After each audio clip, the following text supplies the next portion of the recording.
solstice, everyone, and first day of the Energy Fair. I know for many of you, this weekend, solstice weekend, is like coming home.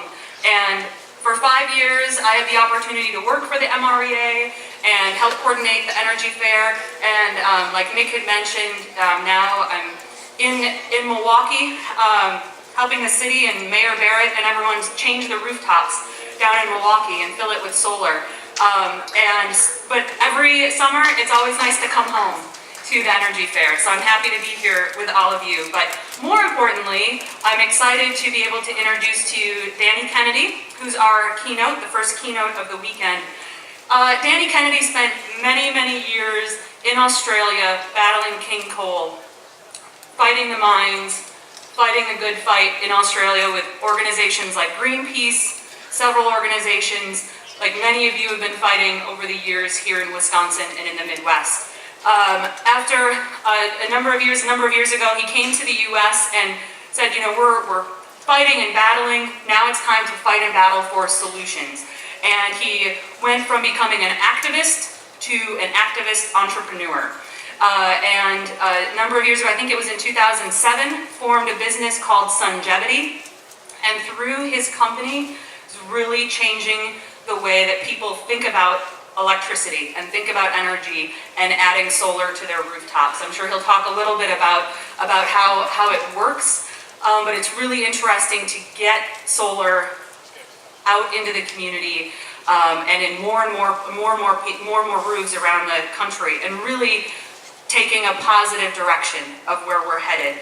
And in that vein, last year he wrote a book called Rooftop Revolution. And I will say, if you have not purchased it, it is for sale after his talk.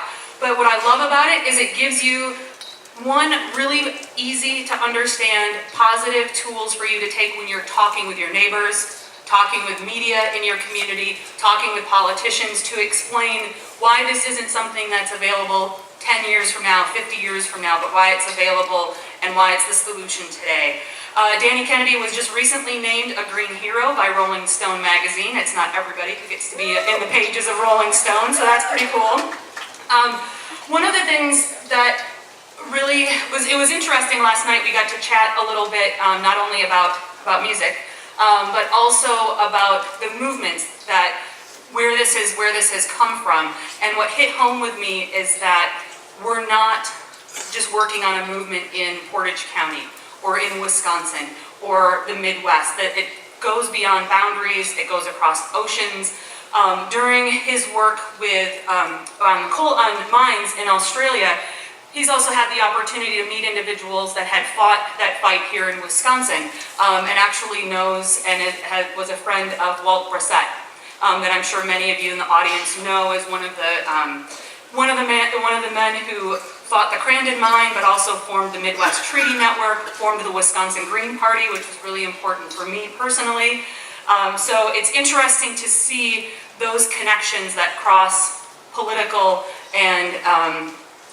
boundaries and oceans. And it sort of said to me, like, together we are stronger. And with every solar panel that we put on homes, this movement gets even stronger. And so I am very honored and very pleased to be able to introduce Danny Kennedy. So please join me in welcoming Danny Kennedy.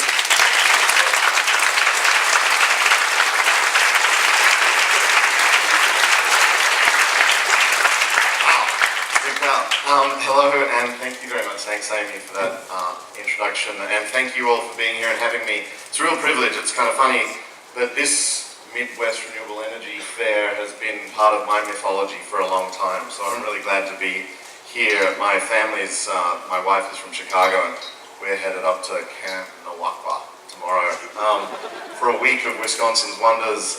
And so to come through here is a treat, because I've been hearing about this for probably 20 years.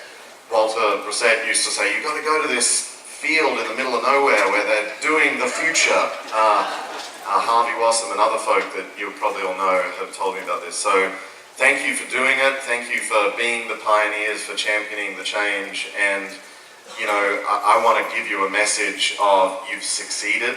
There's still work to be done, no question, but where the social movement that was forged in places like this all around the world is at now is a very exciting place, and the rooftop revolution is really proceeding at pace. and it's only going to get better. So that's kind of the guts of my conversation with you today. I'll talk for a little while and throw some slides up here, but I'd also love to get into a question and answer. Probably can't do every question and answer that will come up, but I'll be around for the next day as well, and would love to engage with you all on the comments that I make and the kind of thoughts that I share with you, which are that we are winning, and maybe more than you know, here in Wisconsin, where it's still a fight for solar and the rooftop revolution, but there are things you can take action on today here in Wisconsin with third-party ownership and some other things we'll discuss. But the fight needs to be taken on further still, and there'll be work to go through at the end. So the guts of the conversation that I want to share with you is that we are in the middle of a paradigm shift, and Nathaniel, we've got some technical difficulties, so I'm going to have to instruct the fellow behind the screen. If you could put that slide up, fantastic. The paradigm shift that we're in is mysterious to some, particularly those invested interests that don't want it to happen, but it's a little bit like this quote suggests, or the next one on the next slide. They may or may not see it, they may or may not adjust to it, but the fact of the matter is the world is changing its energy supply from a dirty, dumb technology set from the 18th century, really, and we will, by the middle of the 21st century, be getting it direct from the source, because it's better, and most importantly, because it's cheaper. And those economics are something I'll go through in a moment, but just to sort of give you some numbers about how fast this is happening,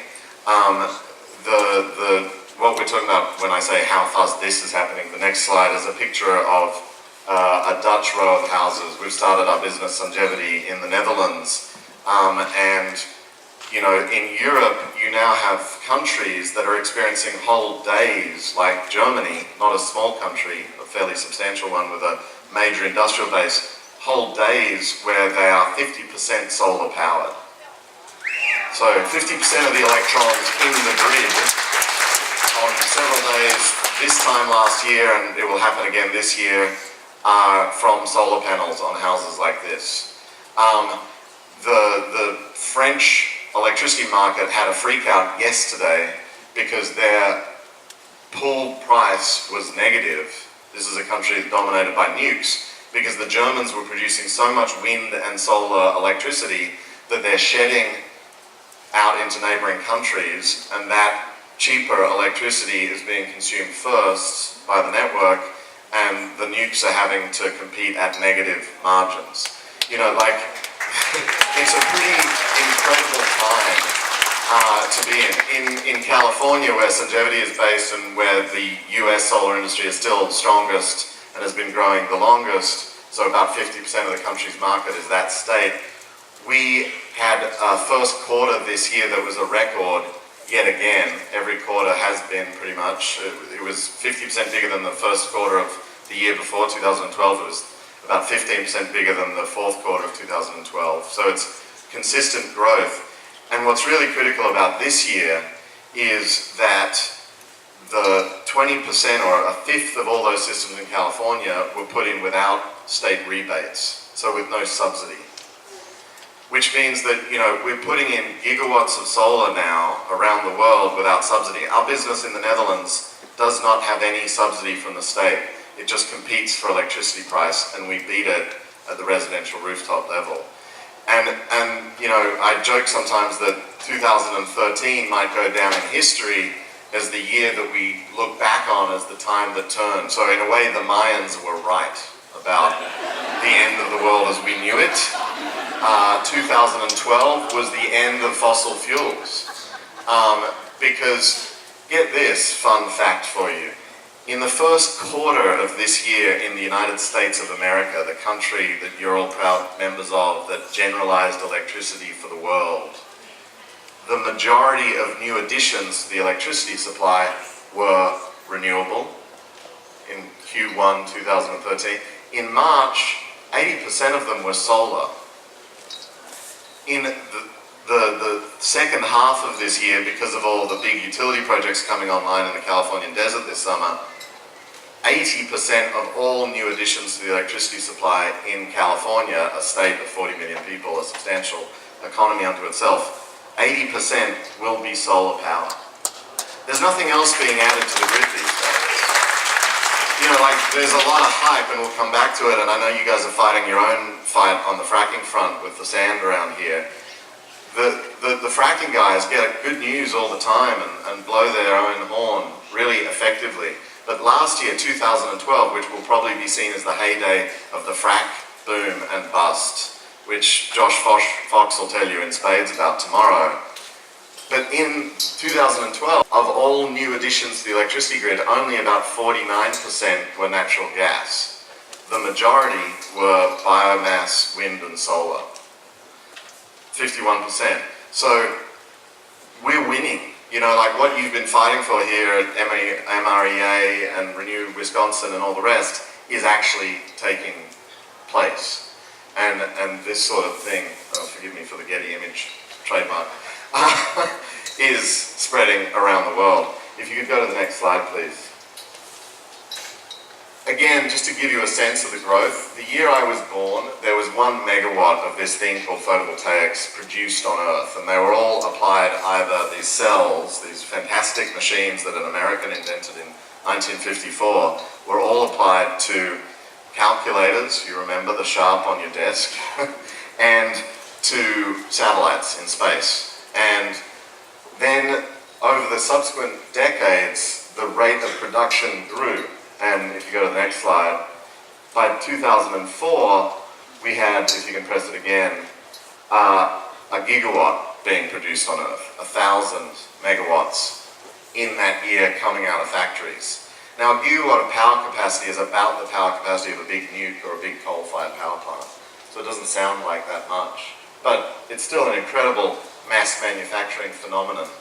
And then if you go forward in the deck, to 2012, last year, we had 35 gigawatts produced on Earth. And if you go forward 10 years, we're anticipating very reasonably with manufacturing capacity in ground now, machines whose purpose is to build the machine called the photovoltaic, we will produce 300 gigawatts or more in that year of power capacity. So the equivalent of 300 nuclear power plants power capacity will be produced in 1 year coming out of the back of factories, producing a component which is pretty straightforward. Talk to Helios, the wonderful folk doing this down in Milwaukee, locally. We can chunk these things out now, and that's an incredible thing because what it's driving is economies of scale and the price down remarkably. But I just want to show you that so you know in your lifetime how far we've come in terms of mass production. And that, as we'll come back to, is the key driver for the rooftop revolution going forward because it changes the economics of the whole thing. But the other reason that I think this is innately succeeding and winning around the world is, in the next slide, a representation of what we're talking about. And I know you all know this, so forgive me if this is redundant and too simple, but just to go back to basics, if something's not beautiful and elegant, to butcher Buckminster Fuller, I think, it's probably wrong. And what we finally got in 1954 with the photovoltaic was a beautiful and elegant machine that took solar energy and made it electricity. Because all electricity is solar energy. I mean, we can debate the fineries of whether uranium is a form of solar energy or not. It's stardust from some star somewhere, so it's sort of effectively solar energy. And you know, wind is a form of solar energy, transferring heat across the planet. Water systems of producing electricity are all based on solar energy falling from the sky. But what we have with the photovoltaic is different because it's a machine that sits at the point of use in a modular and distributed architecture and produces electricity out its backside. It's kind of cool when you think about it. Sunlight falls fresh from the sky, organic and clean, and the machine makes electricity, which you and I all need. Compare that to the next slide, which is how most of us get our electricity on this earth, if we get electricity today, which is that sunlight fell from the sky 200 million years ago and was taken up by plants, as someone was saying in their haiku. the photosynthesis, which is a much less efficient uptake of the solar electricity, the photons, and transfer all of that into usable power. But it's done, and it was done 200 million years ago by plants like the Lepidoptera, and they died, and they were buried, and they became coal and gas and oil and other forms of chemical stuff that stored that energy in bonds, which we then go to extract by digging those fuels up and burning them. And burning, combustion is a very inefficient way of trying to extract those chemical energies. We produce all these byproducts, pollution, carbon, to boil water. This is the bit that twists me. Like when you really think about this, we're running kettles, big kettles around the earth to produce electricity. Brownian motion, steam to drive this turbine technology is just a really dumb way of doing it. Building up a head of steam, creating the excuse that we must have baseload because I can't turn my boiler off. It won't cool down. Oh, I can't get my boiler to go up because it takes a long time to boil. Oh, therefore you must buy this electricity. Oh, therefore we must be awash with it all the time, even though we don't need it. All this complete false infrastructure that we've built for the service of electricity because of a bad idea called the steam turbine, which I might point out, just a digression, and I can say this as an Australian American, is a British invention, steam turbine. And if for no other reason than the photovoltaic is an American invention, sort of. No, I'm Australian. I'm not British. You can't blame me. Jesus. Careful. Irish Australian. Danny Kennedy, you know? There's some history. Okay. And then, because this stupid infernal business is so polluting and destructive, we stick it out of sight and out of mind as far as we can. I mean, I know you've still got one of these things in the middle of Milwaukee, which kind of blows my mind.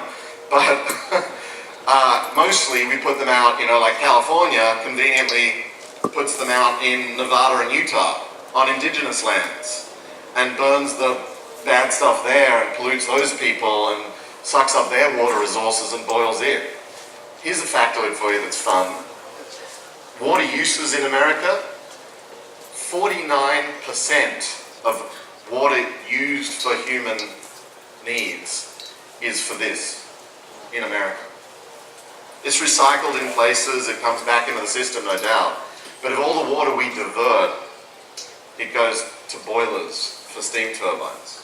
42% goes to agriculture. The rest goes to everything else you can think of. In a water scarce world, this model doesn't continue because you can't do that going forward. So we've got this dumb, inelegant thing versus that previous image of a machine that does it at the point of use, clean, direct, no middlemen. But the problem, as we'll come back to, is the middlemen, right? Because they're the ones making the money in all of this, including the transmission, because you put it out of sight, out of mind in the back blocks. You need to ship your electricity 1,000 miles to market and lose a third of it on the way.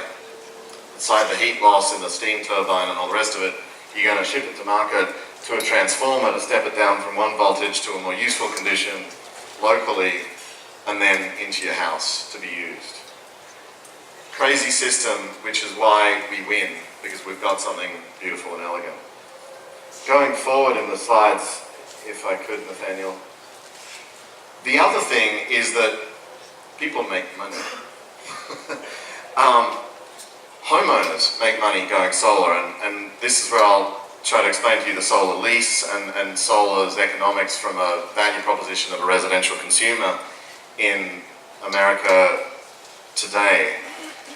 So Sungevity and other companies, as Amy mentioned, have pioneered this way of selling solar, which is no money down. So rather than having to pay for the system up front, which is how it's historically been sold through the 25, 30 years that you guys have been pushing it out here, we have arranged with financiers to be able to pay for the systems to be installed on your roof, and then we recoup that investment through monthly payments that look a lot like an electricity bill from the customer's point of view. So it's a monthly payment. The difference is it's flat. Well, it's flat for 12 months and then it steps up with CPI, but it grows at a known rate. It's not variable and at risk of price spikes like a lot of Midwestern electricity rates. You get your electricity supply from your own roof, but it's owned by a third party, and it's managed by that third party, and you pay for it monthly. And that third party recoups their investment and then makes a return as well, and that's spread solar. It's a pretty simple concept. It's what the other guys do for the coal plants. You know, like a coal plant developer in Mojave that wants to sell electricity to Californians doesn't go around Los Angeles saying, buy a piece of my coal power plant.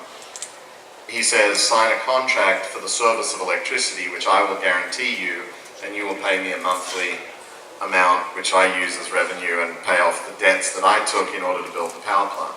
It's basically what we're doing. There's complications with this model as it spreads, and no doubt, you know, there's a good political economy debate to be had about whether this is optimally how we want to spread solar.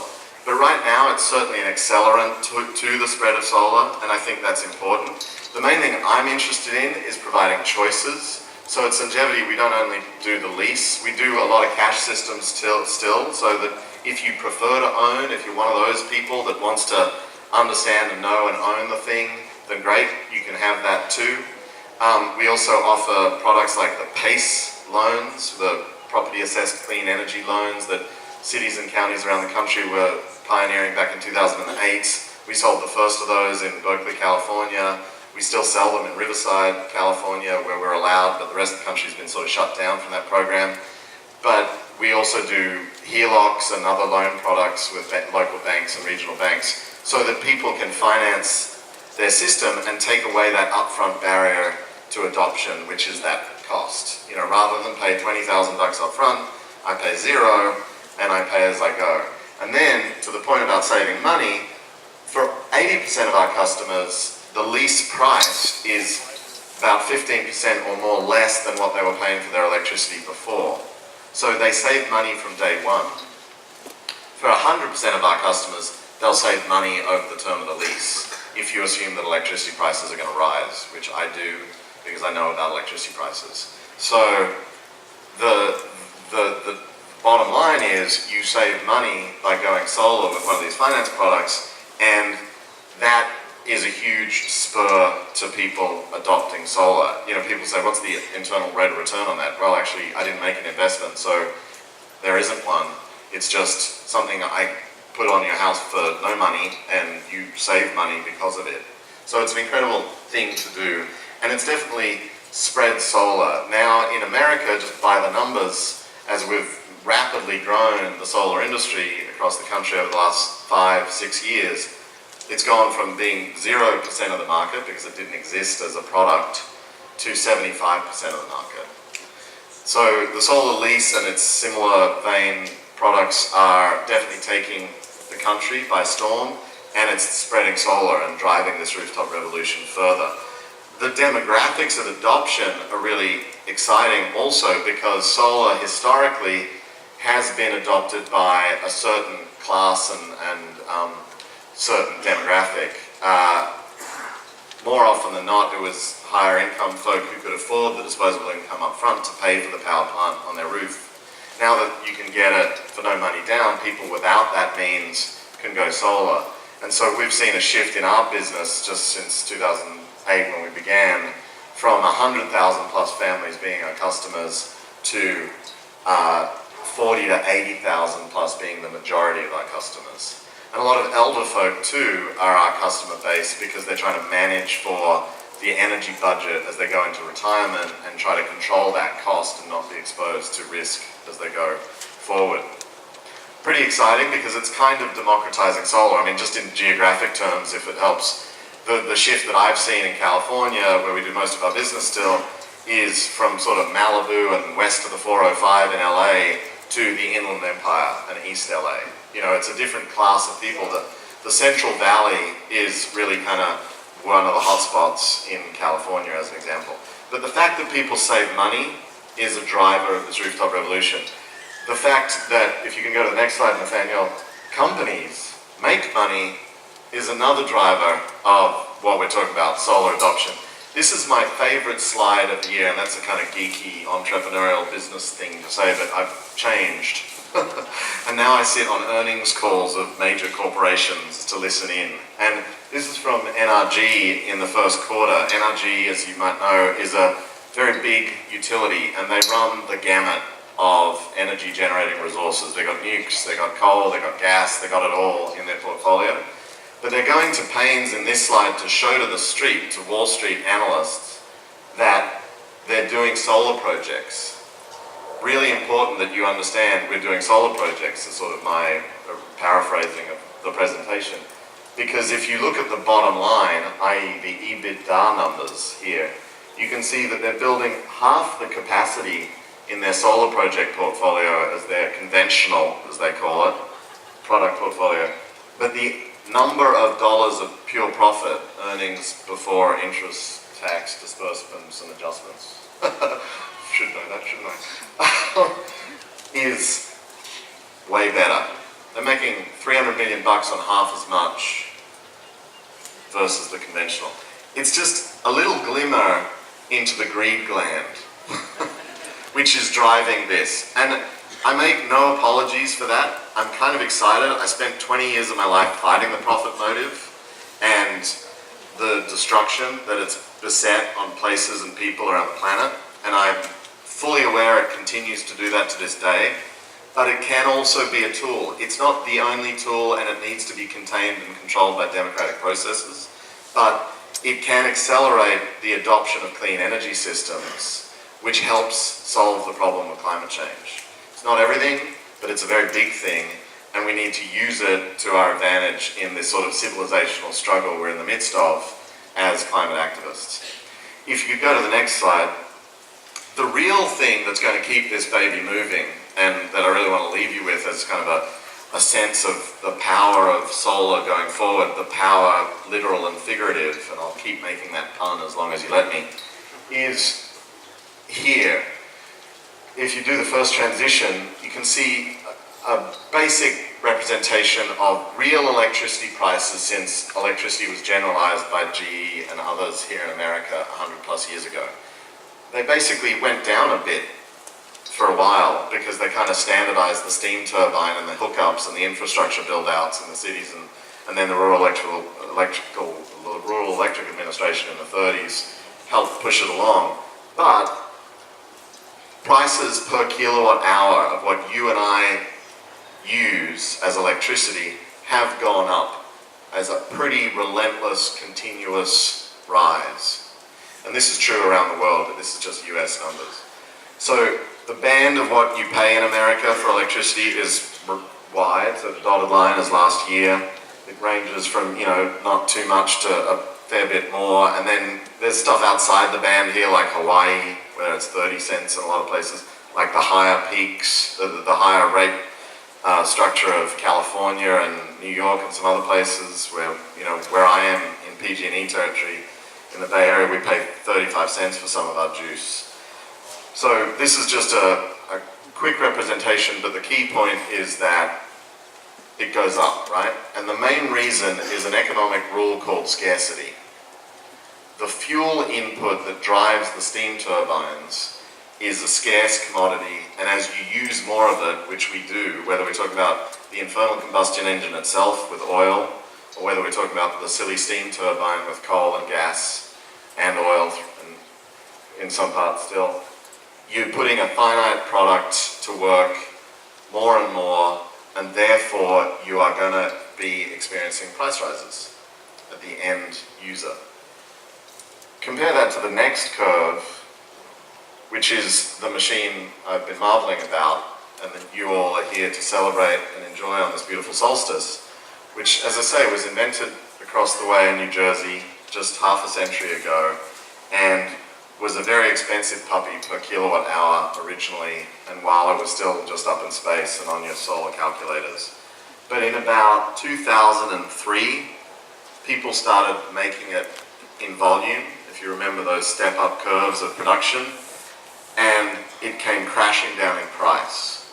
And these are real numbers. The price of electricity coming out the back of that machine has precipitously dropped just in less than a decade.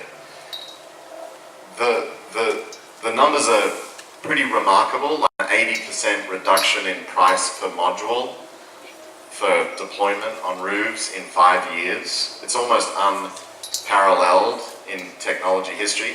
It's a technology curve. It's the opposite of scarcity, which is the economic rule governing the fossil fuels.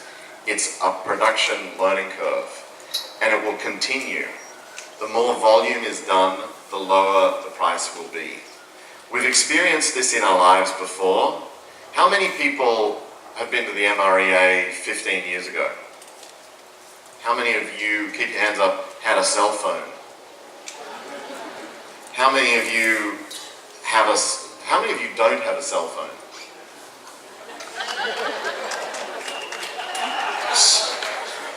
So, my point is simply that if you think about a silicon chip, its power is the ability to crunch ones and zeros, right? Microprocessing. It's an incredible power. It's made information freely available, almost free, like ubiquitous. Like, it's so incredible how much more number crunching and ones and zeros we do now in our lives because of silicon chips being mass produced. And they basically followed a very similar learning curve to this. It's called Moore's Law. We're not exactly the same, but we're similar in experience as a manufactured product. That is the silicon cell. And just like the power of computing has become almost free and ubiquitous, the power of electricity from the solar panel will become almost free and ubiquitous in our lifetimes because of that same curve. Because unless I'm an idiot, and that's possible, I can't see what stops this from continuing beyond the dotted line. There's nothing on Earth that bends that curve back up significantly. Maybe it slows its rate of decline. And there's nothing on Earth that they can do to stop scarcity from governing the economics of fossil fuels. The prices will rise through time. And at some point, the downward arrow becomes so close to zero, it's asymptotic. But electricity shifts from a scarcity to an abundance. It's hard to explain what I'm talking about, but again, if you think about the internet, when you came here 15 years ago to the MREA, you weren't plugging into the World Wide Web and Googling anything or Facebooking your friends, your photos on Instagram of your experience here. And now, because of that cost curve of microprocessors made from silicon, we've got a Wi-Fi setup down the way, and you can be instantaneously connected to anyone on Earth through the power of that device for almost no cost. I mean, it's marginal to zero maintenance and infrastructure. Sure, the lightning strike this morning knocked out the cell phone tower, but it's pretty seamless and cool and low cost relative to the incredible value it brings us. Electricity is an even higher value. In the network of network hierarchy, electricity trumps, because the information technology revolution doesn't happen without the electricity network behind it. But that electricity network is similar to the cloud and the network infrastructure of information technology, going to become powered by this silicon-based machine, which is going to have a similar distributed architecture and network character. And that is kind of the most exciting idea I want to leave you with, which is that we can have abundance in our lifetimes. We can actually shift this whole discourse about climate and energy from the end of the world to a conversation about the way in which we go into a world without end. It's not that our kids and their kids and then 7 generations thereafter aren't going to be here. It's how's it going to be for them? What are we going to leave them? And if one of the things we leave them is the wonder of electricity, we can't challenge that. We can just challenge the business built on fossil fuels.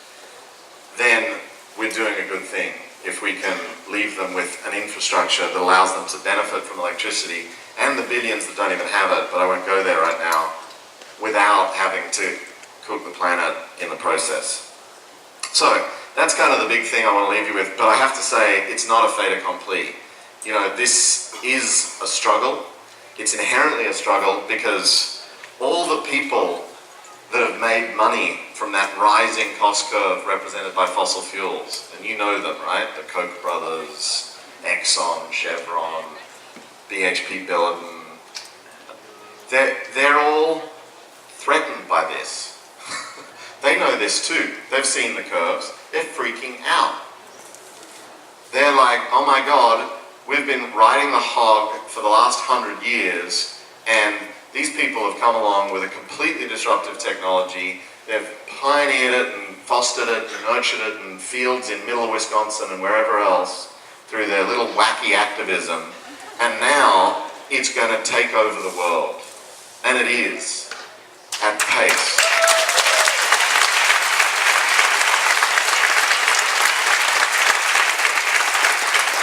So they're going to fight us tooth and nail.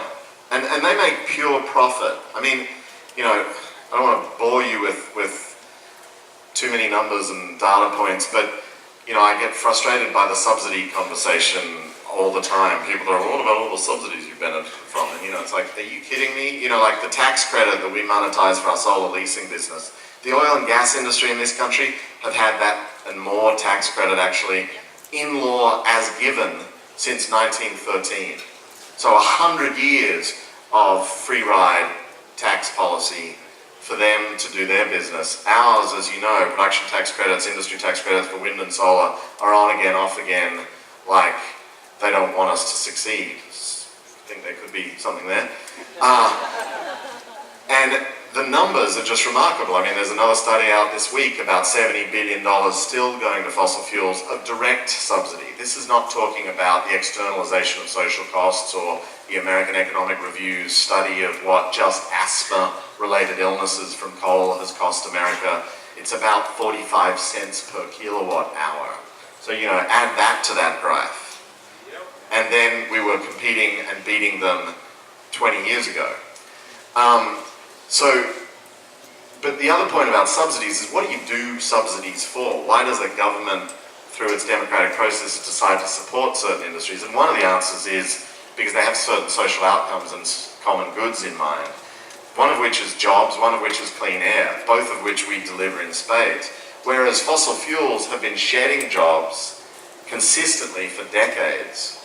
We're creating jobs. The solar industry, which we're celebrating here today, is 120,000 strong now in America. That's a number from a census of solar companies. It's represented in all 50 states, from manufacturing through the whole value chain. 120,000 workers. It grew from 101,000 in 2011 to 120 in 2012. Name another industry in America that did double-digit economic job creation growth in 2012. That number is an amazing number because the total amount of electricity supply we're creating is less than 1% currently of the grid. Whereas coal employs 160,000 for its entire value chain, from mining through railroading, which is a big chunk of their employees, to coal power plant operators. 160,000 for a third, 33% of the electricity supply. So our subsidies do good, they do what we're meant to do, and they succeed in driving down the cost, which is that curve that went down, whereas the other guys are raising the prices on us, shedding the jobs, killing our kids with dirty air, and profiteering at a level never known before in the history of business. You know, you see these figures around Exxon are having a record corporate profit year, etc., etc., while they're being subsidized to kill our kids and extract more out of the earth at our expense. So we know we have to upset that apple cart if we're going to succeed. We have to keep fighting. There's things you can do. I'm going to talk more about it in Q&A, but the main call to action that I wanted to leave you today with is that third-party ownership, the model of our business at Sungevity, is not able to be done here. I mean, it's not the only thing we do, but we're not in the state of Wisconsin because we can't do leases. And I'm not saying do this just so you get Sungevity here, but third-party ownership does unlock the potential of the rooftop revolution in a given jurisdiction. Here in Wisconsin, they still have to set the rules right. I believe Renew, the organization, has something you can sign or people you can call and something you can do to make that happen here in Wisconsin. And I'd encourage you to do that because you've always got to leave with something more to do to keep rolling the rooftop revolution. With that, I'll shut up and take Q&A. Thank you very much.